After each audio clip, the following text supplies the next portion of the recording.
Պարոն Հակոբյան, ինչպես կմեկնաբանեք մեր ձևով շարժման կողմից փոքր բիզնեսը հարկերից ազատելու մտադրությունը, ինչպես նաև զրո հարկ փոքր եւ միջին ձեռնարկատիրություններին արդյոք իրատեսական է եւ երրորդ եւ մյուս խոստումը 300,000 նոր աշխատատեղեր ստեղծումը։ Արդյոք մեր տնտեսությունը այսօր պատրաստ է այս որոշման համար։ Տեսեք, շատ կարևոր հարց եք բարձրացնում ու կարևոր է շերտերը բացել այս հարցի։ Նախ նշեմ, որ ես ինքս դեռ չեմ տեսել մասնագիտական խորը հիմնավորումներ, որոնք թույլ կտային այդ տեսանկյունից հարցին անդրադառնալ եւ շատ հորդորոցնակալներ ընդհանրապես քաղաքական գործիչներին, որ մենք խոսեինք դրա ցանկացած թիրախ դնելուց առաջ կամ արտահայտվելուց առաջ դրա հիմքում ընկած հիմնավորումներին, որոնք թույլ կտային կառուցողական քննարկումներ բացել։ Հիմա 0% փոքր եւ միջին ձեռնարկատիրության հարկի մասին։ Նախ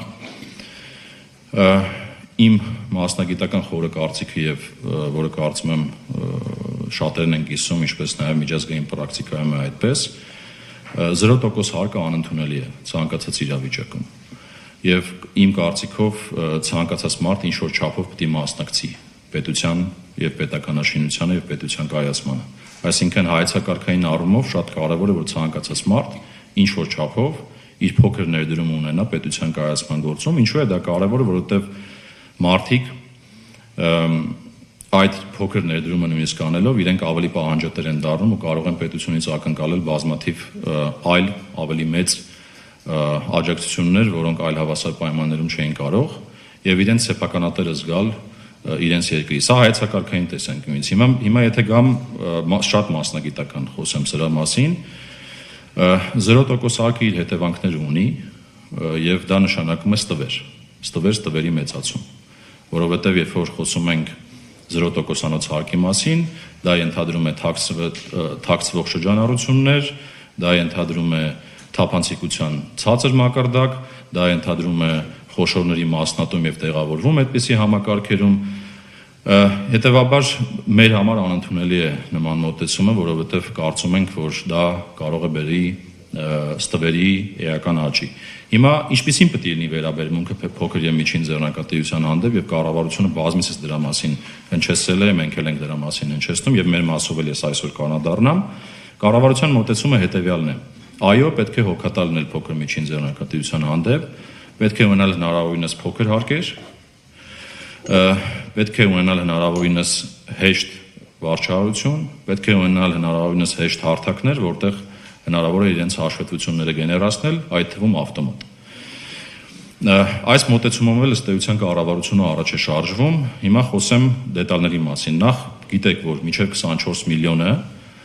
ինքնին արդեն միկրոձեռնարկատիրությունը կարելի ասել ազատված է հարկերից։ Հիմա շրջանառության հարկի մասով ինչ արեց կառավարությունը եկավ առաջարկով դրույքաչափերը բարձրացնելու, բայց միաժամանակ հնարավորություն տալու ծախսագրումներ անել եւ այդ ծախսագրման արդյունքում հարկային վճարվելիք հարկերի դերը իրենց շրջանառության մեջ էապես նվազեցնել, ընդհանուր նաեւ նվազեցնել նախորդ մակարդակից։ Ես ուզում եմ շատ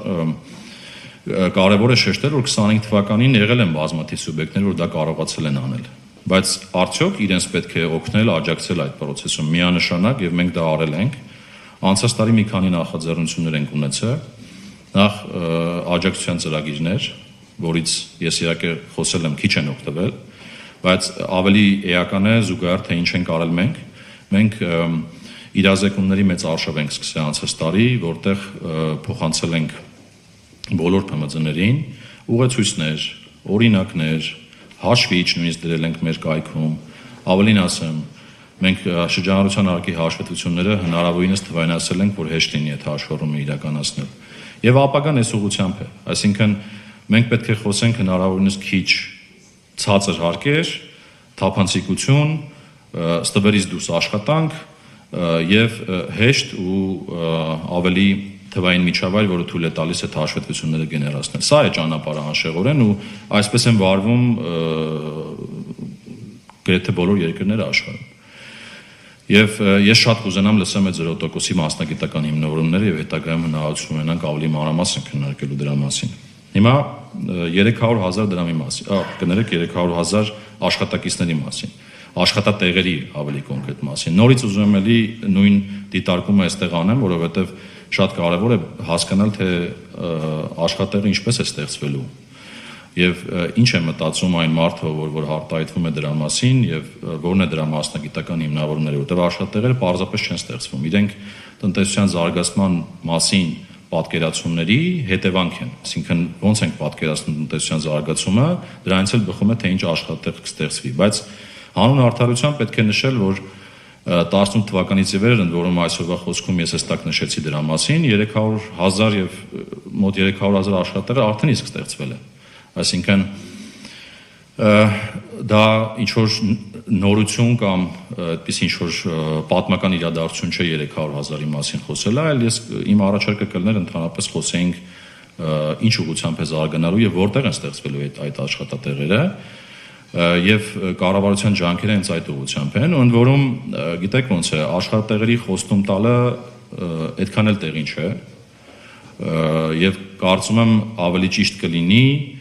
ոչ թե պարզապես ասել այսքան աշխատատեղ, այլ պետք է մենք խոսենք նրա մասին, թե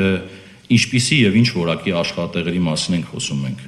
եւ որքանով են դրանք կայուն, երկարաժամկետ, որտեղ մեկ անգամյա միշտ կարելի է օրինակ մի հատ գործարան ստեղծել, ասել մարդիկ աշխատում են ինչ-որ կարճ ժամանակ, հետո այդ գործարանը օրինակ չաշխատի եւ այդ մարդիկ